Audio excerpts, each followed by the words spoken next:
Aleluia, Jesus.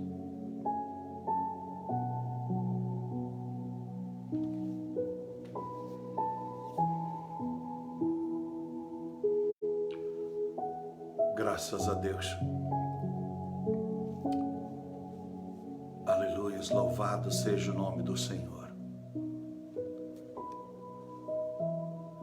Por esse momento em que vamos falar com Deus. Obrigado a vocês que já estão sintonizados conosco. Há uma palavra do Espírito Santo que vem do coração do Pai e do Filho para a minha vida e para você. Que Deus possa falar ao coração de vocês essa mensagem muito forte. Preste atenção no que Deus vai falar conosco. Eu quero, através do Espírito Santo, porque Ele é que trouxe essa mensagem que vou trazer a vocês. E quem me conhece sabe que nós primamos pela Bíblia. É a palavra. Ela não confronta os justos e os verdadeiros. Ela não confronta o humilde e o simples, mas ela confronta aos religiosos, aos teólogos, pseudos teólogos. Ela confronta uma liderança, seja ela religiosa, eclesiasticamente falando, seja ela política, seja ela jurídica, que ensoberbece no seu saber. Então essa palavra vai vir de encontro num momento especial da sua vida e para a minha vida. Não estou aqui para falar de política, porque eu sei que a política vai passar. O dia que consumar a vontade de Deus para esta terra, tudo vai passar. E a única liderança que existirá será do Pai eterno, através do seu Filho Jesus, que recebeu todo o poder dos céus e na terra, segundo a palavra de Deus em Mateus 28:18.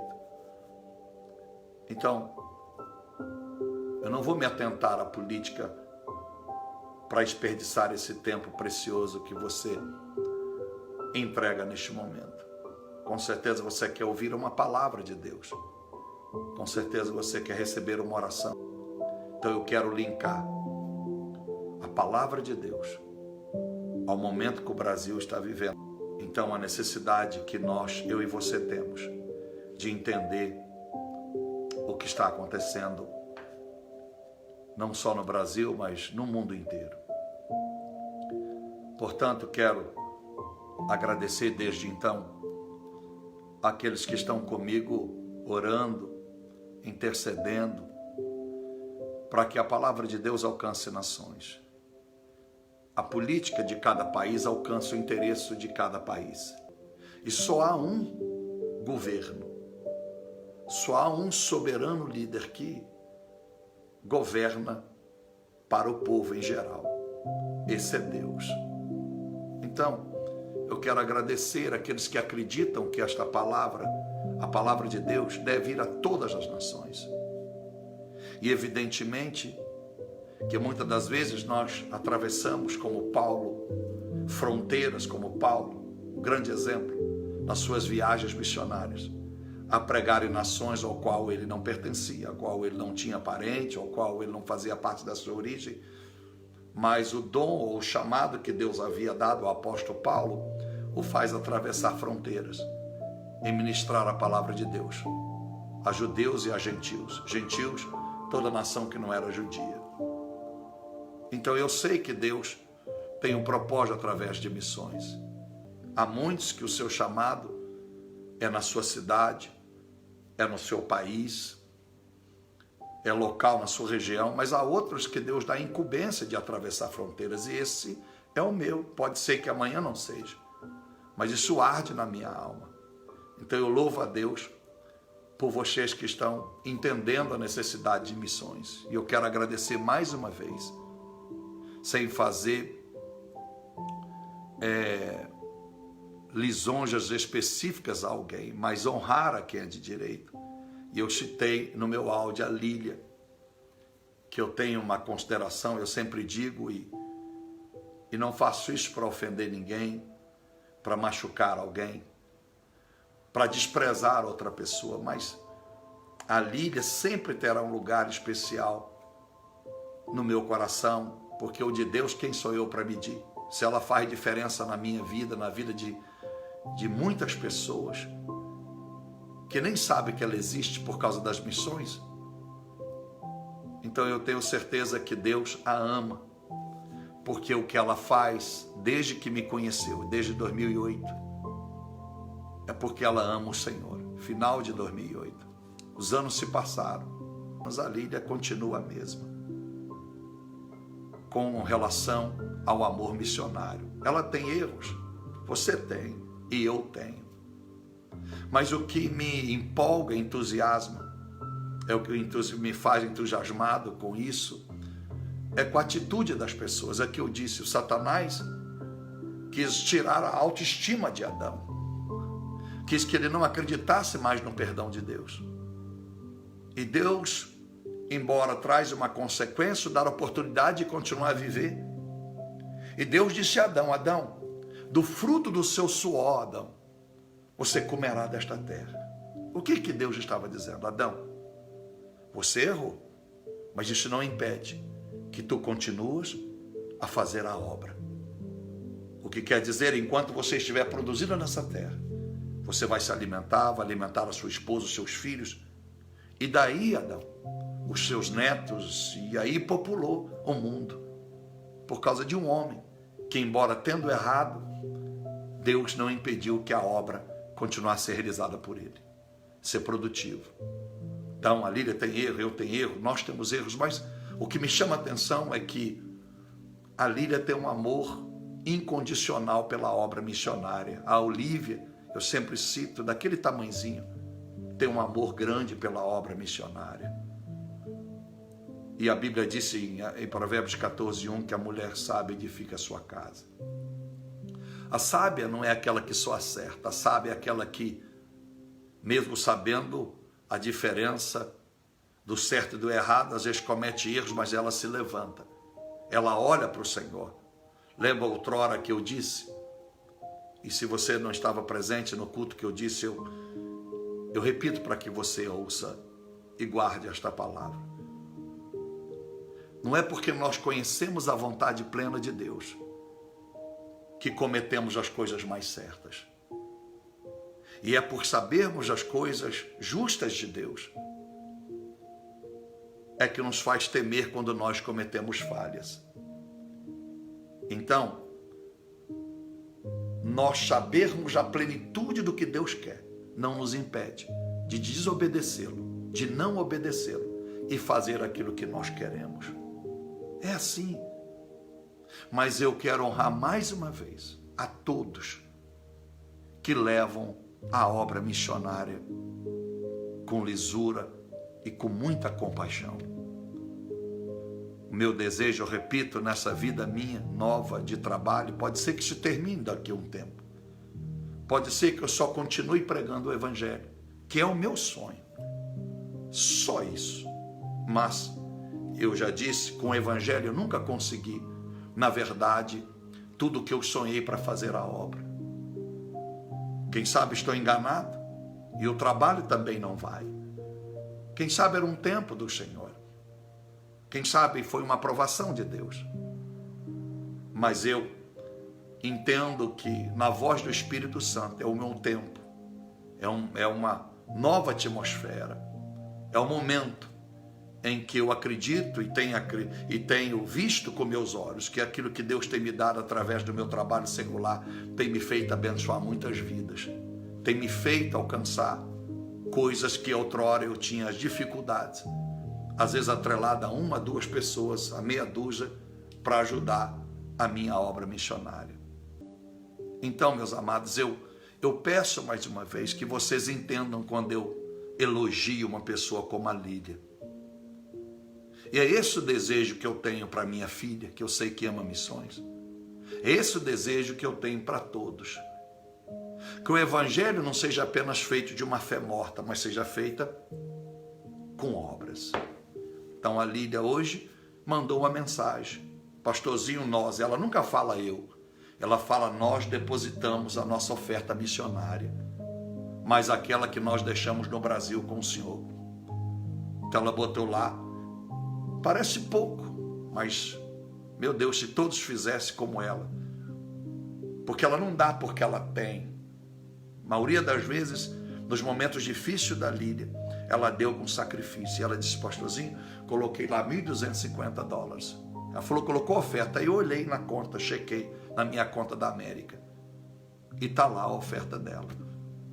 Ela não se vangloria, ela não bate palma para ela até não faz questão que diz, e ela sabe que quando eu digo por respeito ao meu chamado, à minha autoridade, ela não questiona. Então olha que bênção. Eu quero a honrar, eu quero abençoar. Então eu quero agradecer a Lília por isso. E quando nós honramos as pessoas diante dos homens, nós fazemos com que Deus nos abençoe, porque nós não escondemos as obras boas que alguém faz. E que isso sirva de testemunho para todos que me acompanham. Você pode fazer a obra sem que eu saiba. Você pode. Independente de ser ao meu ministério, você ser na sua própria igreja. Mas nunca vivemos uma geração tão infiel nos dízimos e nas ofertas. Assim diz o Senhor. Ele diz, assim diz o Espírito Santo. E eu não vou brincar com Deus e nem blasfemar contra o Espírito Santo. Então, eu sinto paz. Mas eu sou obrigado a tratar todas as pessoas iguais. E eu trato, e aquela que Deus tem uma compaixão e quer levantar, às vezes eu sou ríspido e bato pesado nesta área. É porque o Espírito Santo diz para mim, ajuda essa pessoa. Mas muitos, a grande maioria, eu não sou investigador, eu não sou cobrador, eu não sou oficial de justiça. Eu não vim aqui para impor um juízo de Deus sobre aquilo que você não faz. Eu vim aqui para pregar a palavra, para dar a você condição de fazer o que você não fez até hoje, na sua igreja, no Ministério de Missões. E quando eu falo assim, é para chamar a atenção de você, atenção minha. Nós temos que vigiar a todo tempo, porque a gente está de pé, mas a gente pode cair. Amor às almas, amor às vidas. E o que eu fiz hoje, quem anda comigo como a minha filha, tantos anos, as pessoas que já andaram comigo, que eu ensinei, a André e tantas outras, como que eu ajo com as pessoas, como que eu ajo com as pessoas necessitadas.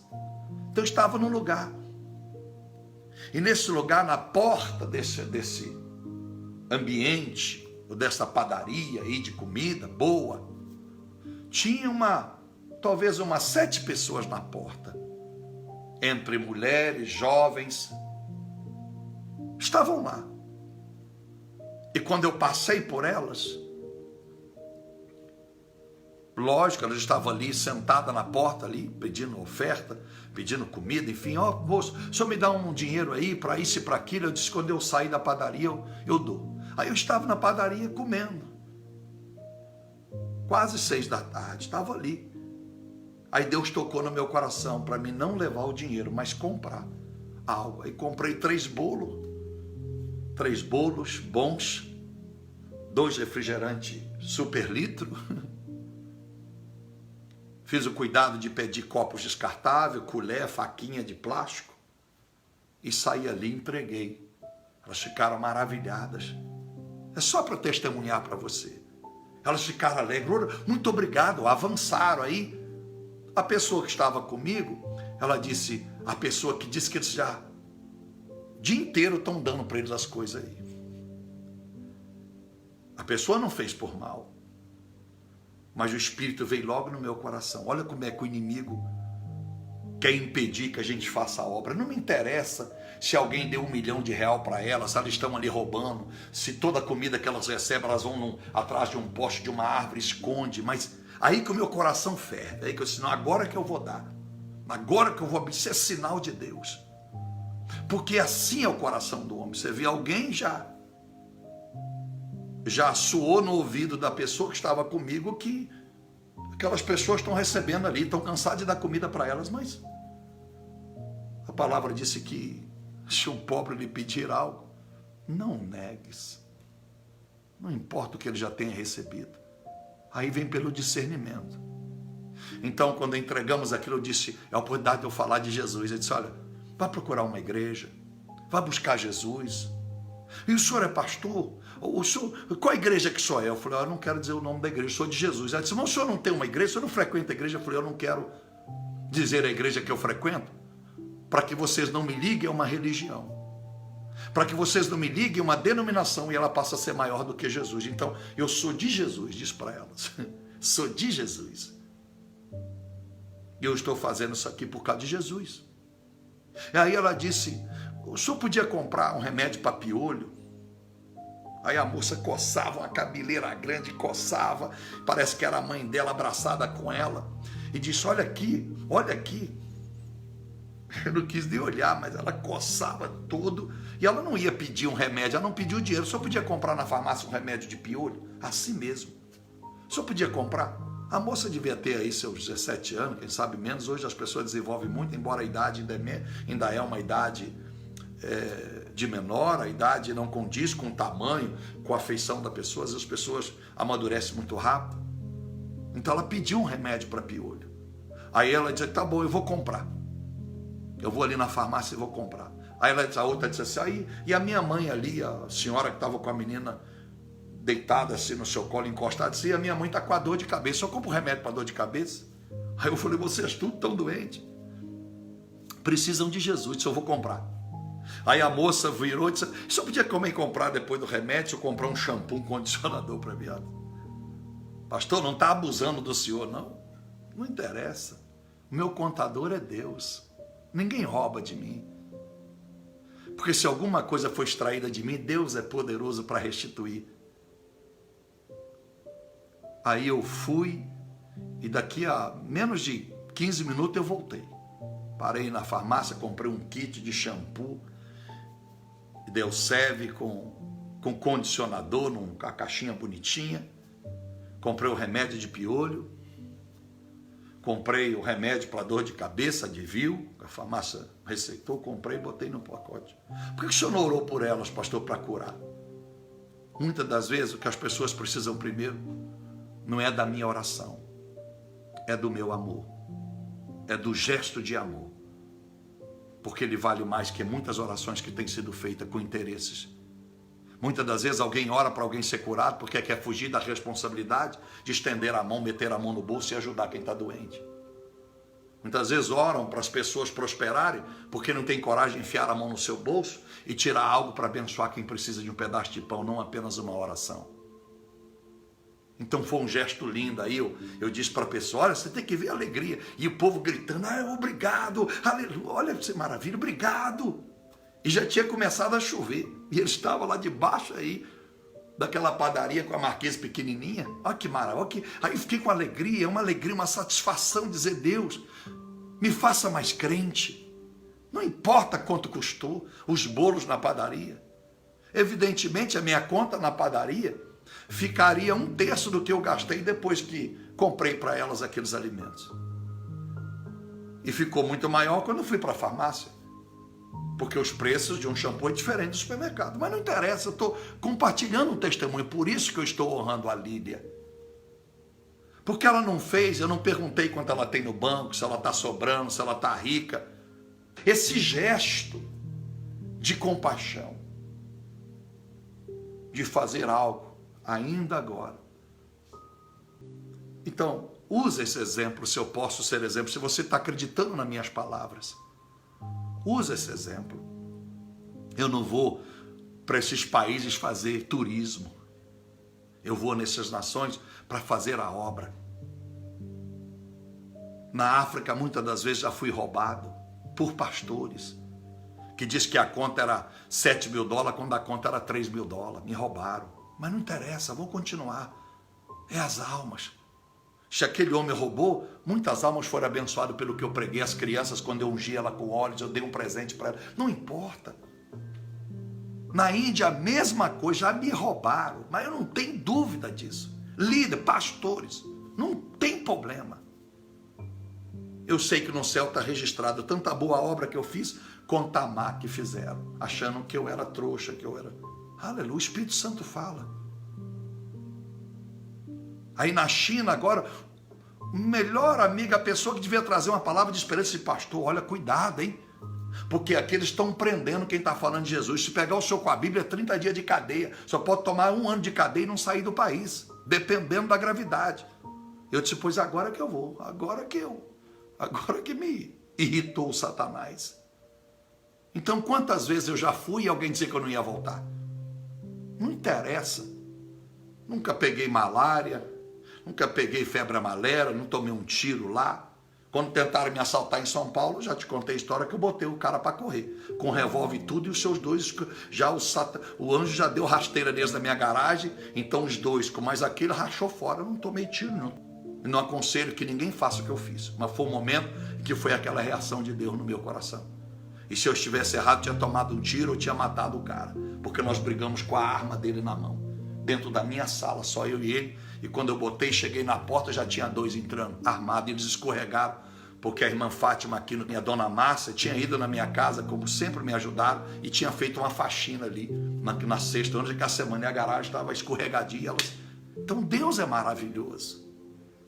A única enfermidade grave que peguei foi na Alemanha, ano passado, no começo do ano, que eu fui para ajudar os refugiados e peguei em Frankfurt. Na volta, eu peguei H1N1. Essa gripe que a cada 10 matava 9. E o médico disse que eu ia ficar diabético, problema de coração, porque fez o maior terrorismo. E naquela ocasião Deus usou o André para me levar no Alberto Einstein por 2 madrugadas. E Deus, graças a Deus, agradeço ao médico, mas quem me curou foi Jesus. Então que Deus te use com compaixão. Entra no nosso site e veja o que é que você possa fazer para a obra de Deus. Você não é tão rico que não possa receber mais, que não precise mais que Deus continue te abençoando. Então ajude a obra missionária. E você não é tão pobre que não tenha nada que possa ofertar ao Senhor. Multiplica a graça na sua vida, multiplica o favor de Deus na sua vida, estendendo as mãos. Não esconda as suas mãos. Não esconda atrás de uma falsidade, de uma falsa miséria, de uma falta de emprego, de uma falta de confiança nos homens ou na religião. Seja fiel e Deus vai te abençoar. Então eu quero deixar uma palavra e agora eu quero pregar em nome do Senhor Jesus e orar por você. Louvado seja o Senhor. Olha o texto que eu quero ler para você para chegar a esse momento político do Brasil e o que Deus tem para a sua vida. Olha como é que essa mensagem vai falar contigo. Olha como essa mensagem vai falar contigo.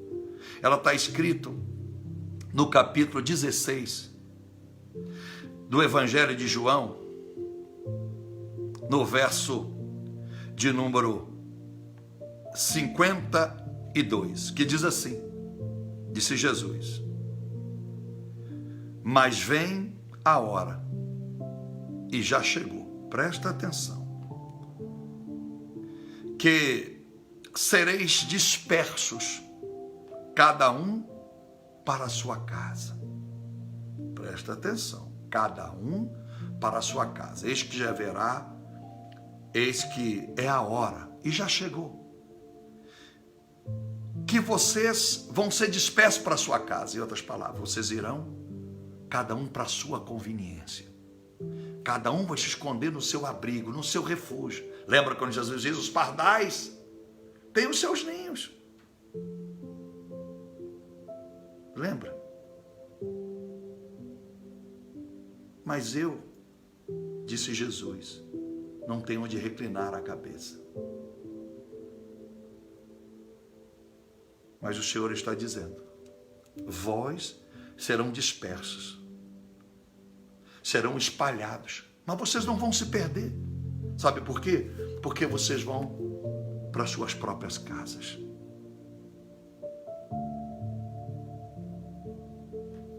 Olha o que Deus vai dizer. Vós me deixareis só. Estava falando para aqueles que ele considerava amigo, que andou com ele durante 3 anos e meio. Que ele confiou a autoridade e a unção do seu nome para que operasse milagres. Curas em nome dele, ministrasse em nome dele, em nome do Pai. e disse: vós me deixareis só, mas não estarei só, pois o Pai não estará, mas está comigo. Só esse versículo. Então, meus amados irmãos, olha onde Deus quer chegar conosco. Um doutor, quando ele manifesta, porque você o procura, a opinião dele sobre o que você deve fazer, ele emite uma receita e mete o carimbo lá, que tem o número do registro dele, do certificado que ele um dia adquiriu na medicina. Então nós, evangélicos, quando emitimos uma opinião, quando enviamos uma mensagem com o intuito de que seja a bênção na vida de alguém, teríamos que mostrar o nosso registro, que é o versículo bíblico, que é a passagem bíblica, para as pessoas entender. Evidentemente que não é que isso é de praxe, você deveria fazer 100% das pessoas. Às vezes a pessoa está desprezando o que você está fazendo. Às vezes a pessoa nem se agrada do que você faz. Então você, com discernimento e equilíbrio, você sabe para quem você pode enviar uma mensagem com versículo bíblico, ela vai dizer: muito obrigado, obrigado pastor, obrigado irmãzinha, obrigado irmão, olha, veio na hora aquele versículo bíblico, é o que eu precisava de receber. Então, meus amados irmãos, mas eu quero chamar a atenção de vocês para a vida política e para a sua vida pessoal. Jeremias 17,5 disse: maldito o homem que confia no homem. Os valores em que a nossa confiança para um Brasil melhor, para você que está na América, qualquer país me ouvindo, é o Senhor, é Deus. É uma oportunidade que Deus está dando. Para quê?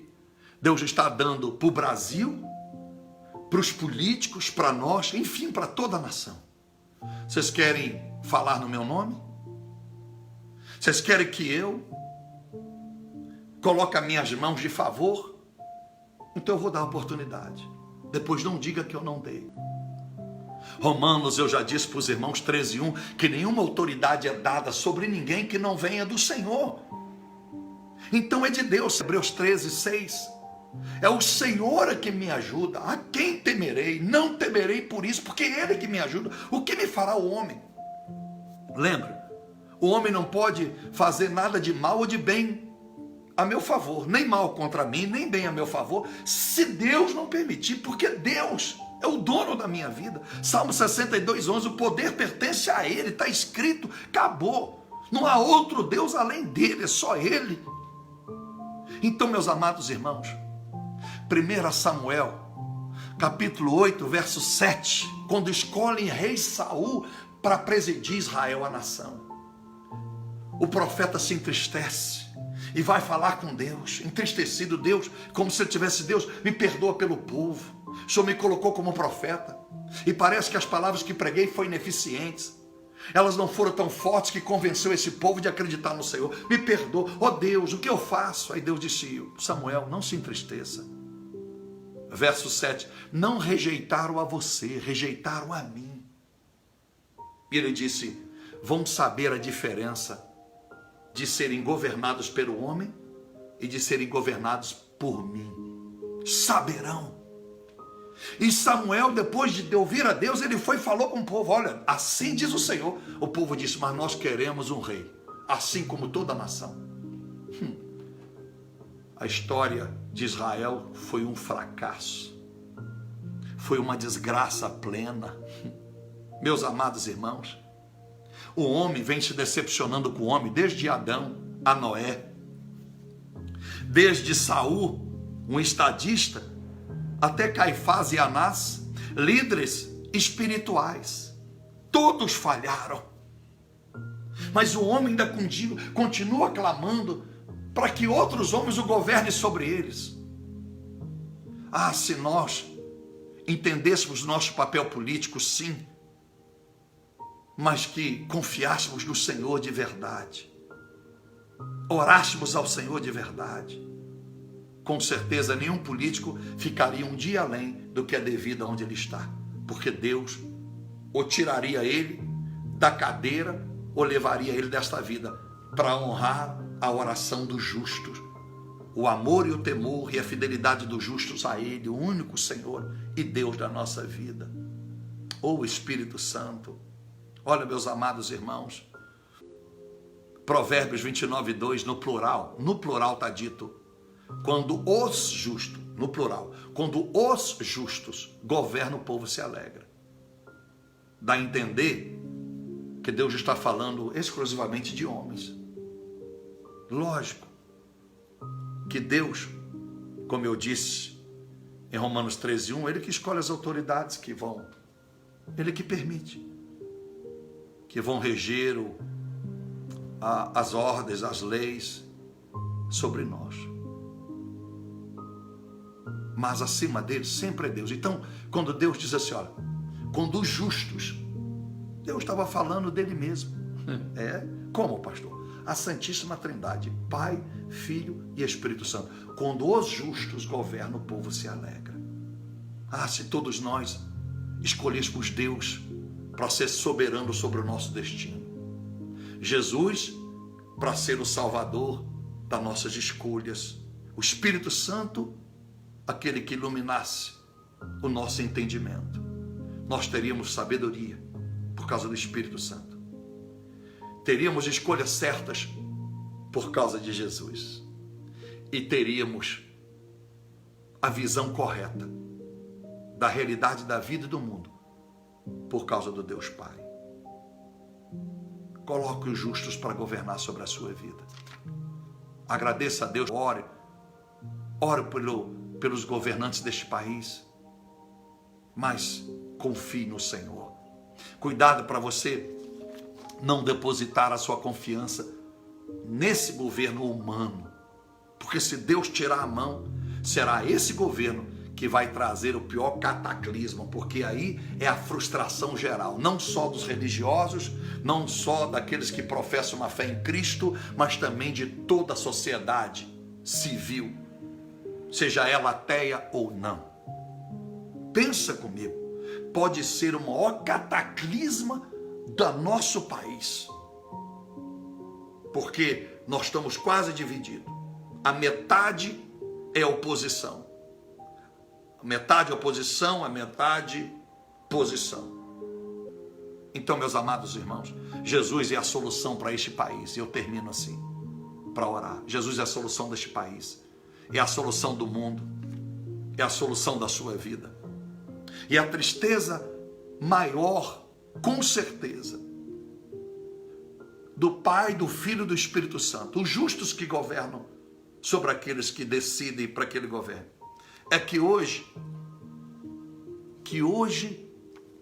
os crentes, os chamados cristãos, estão mais alegres, mais eufóricos com a vitória de um homem do que com a vitória de Jesus na cruz. Aleluia!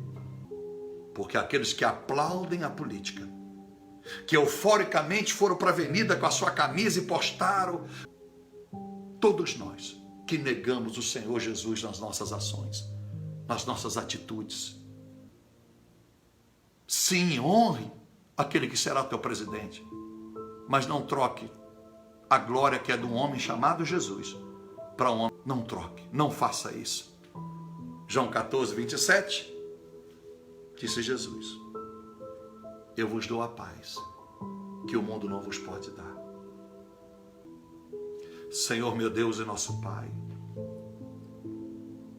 termino essa mensagem e venho aqui orar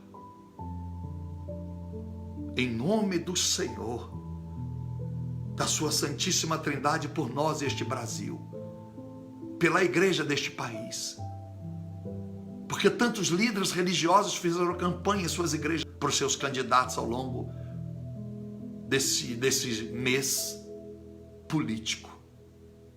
Mas a campanha para o teu filho Jesus é com muito menos enfática do que fizeram para o homem. Porque se nós queremos, meu Deus, um país justo, temos que ser justos com o Senhor dentro da tua casa, na sociedade, num todo. Abençoe, meu Deus, o Brasil. Abençoa este planeta chamado Terra. Coloca as suas mãos. Nunca, meu Deus, o homem será a solução do povo. A solução da América, a solução do Brasil, a solução do mundo está nas tuas mãos. Feliz a nação cujo Deus é o Senhor. Meu Deus e Pai, que o Senhor seja de verdade acima de todos, na vida política, na vida judiciária, na vida executiva, na vida legislativa, na vida espiritual, na vida da religião, meu Deus. Assim chama o povo. Que o Senhor seja acima de todos. Ajude-nos a temer o Senhor. Ajude-nos, meu Deus, a orar para que os nossos governantes sejam justos, sejam melhores, mas ajude-nos a nunca esquecermos que ainda aquele que nós elegemos possa nos decepcionar. A nossa felicidade maior vem do Senhor. O seu profeta Jeremias, no capítulo 29, verso 7, disse que nós devemos orar pela prosperidade da nossa nação, da nossa cidade, do nosso país, porque a prosperidade do nosso país fará bem a nós. O profeta disse isso pelo teu Espírito. Então, meu Deus, muito mais do que orar pelos homens desta nação, é orar pela prosperidade da nação. A prosperidade da nação não depende só da vontade do homem, da canetada dos homens, mas depende do poder, da compaixão, da misericórdia e da bondade do Senhor. As famílias não serão protegidas apenas porque um homem pode reger uma lei. As famílias serão protegidas desta nação quando cada um colocar sobre si a lei da sua palavra. Em o nome do Senhor Jesus, a corrupção não será interrompida pela força dos homens que vão ter o poder dos decretos nesta nação. Mas quando cada um de nós, principalmente os que dizem cristãos, começarem a andar correto, dar a César o que é de César e ao Senhor o que é do Senhor, cumprindo a palavra do seu próprio Filho Jesus Cristo em Mateus 22, 21, eu clamo ao Senhor, ajuda, meu Deus, faça, meu Deus, prevalecer a tua vontade, faça, meu Deus, com que nós sejamos mais justos com o Senhor, que nós sejamos mais tementes ao Senhor, que assim como nós queremos dar honra a homens, não esquecemos que a glória é do Senhor, que nós não venhamos se alegrar mais com o homem do que com aquele homem chamado Jesus, que o seu nome continua vivo e eternamente estará vivo. Obrigado, Senhor, porque o mandato de qualquer um que tenha ganho as eleições nesse ano eletivo tem data de expiração. Por mais que se venha se reeleger, um dia acaba. Mas a posição de Jesus Cristo, da sua Santíssima Trindade, é uma posição eterna. Não é um governo eleito pelo povo, mas um governo estabelecido pela sua soberania. O Senhor não precisa de voto do homem para ser Deus. Será sempre Deus, ainda que o amor de casa todos se esfriem. Em o nome do seu Filho, perdoa essa nação pela idolatria a homens. Tenha misericórdia daqueles que ainda oram, daqueles que estão no monte orando, das irmãzinhas do pé rachado, dos irmãozinhos pobres que oram, meu Deus, agora no monte, com a cara no pó, nas suas casas, nas suas congregações, pedindo ao Senhor misericórdia por esta nação. Ajuda, meu Deus, o Senhor seja o nosso governo, o nosso presidente máximo, a nossa autoridade suprema. Que o Senhor continue, meu Senhor, me dando força para ministrar a palavra, me dando força para não olhar as minhas obrigações e compromissos com a vida pessoal, escolhendo assim, meu Deus, cumprir primeiro os meus feitos, os meus desejos e deixando o Senhor para depois. Cada vida que está comigo, eu abençoo em nome do Pai, em nome do Filho e do Espírito Santo. E eu profetizo para você, deixe os justos governar na tua vida. 29:2, o Pai, o Filho e o Espírito Santo. Ore por este país, ore pela nossa liderança eclesiástica. Amém? Um beijo no coração. Entra no nosso site. Ajude-nos na obra missionária. Tá bom? Fique na paz.